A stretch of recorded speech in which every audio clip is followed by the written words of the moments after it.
The ring came from Elvis's TCB ring, which he always wore on stage. That was TCB, taking care of business? Taking care of business. And it was a large ring with lightning bolts down the side, and I believe it was in black onyx.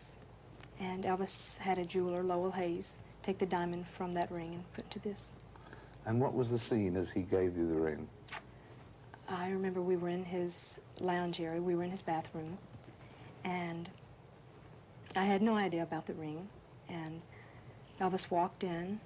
He took my hand. We both walked into the bathroom, and I sat down in a black leather chair, and he said just some beautiful, beautiful things.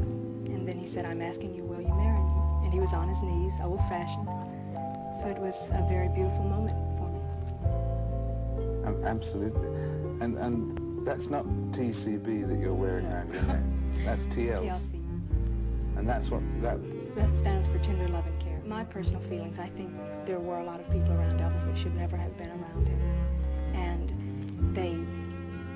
I don't think they really enjoyed working for Elvis, because I think when they were asked to do things, I know for myself, asking them to do things, they would roll their eyes like, "Oh gee, I have to do this again," or like go have someone to make his food or something like that. And I think so many of the people that were around Elvis kept him away from reality quite a bit by always saying, "Okay, you can have your way here," and always being afraid to say no to him.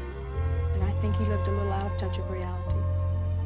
One of the things that he said to me that always stayed in my mind was, he said, "I'm not that street out there. If you cut me, I bleed," because the street was named Elvis Presley Boulevard.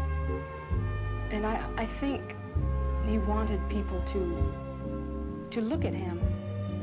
I don't think Elvis could quite comprehend what he had done and who he was. And I think he wanted people to be able to just sit and talk to him. Yet he liked to control the conversation a lot of times. And all of that attention all those years, there's no way, I don't think anyone else could have controlled the attention in a room. But I just really think that he always kind of wanted that attention on himself. I just think Elvis had a very special aura or mystical attraction about him that is really hard to explain.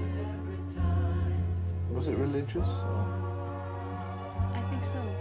I personally feel, I think Elvis was, I think God chose Elvis as a very special person and gave him a beautiful voice in which to make people happy, and that's what he did. I wanted everything to be so right when we did get married. I wanted to sort things out ahead of time, and sometimes our small disagreements were blown up. One person would hear it and they would blow it up as, "Gee, she's upset him." She said no to him.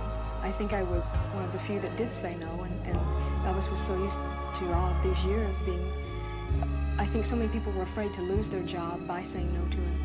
And, you know, like when Elvis was watching a TV program, and most of the things Elvis said were funny and you would laugh, but sometimes he would mention something and it wasn't really funny, and when he laughed, the whole room laughed. And then when he quit, everyone quit. And I just thought that was kind of sad.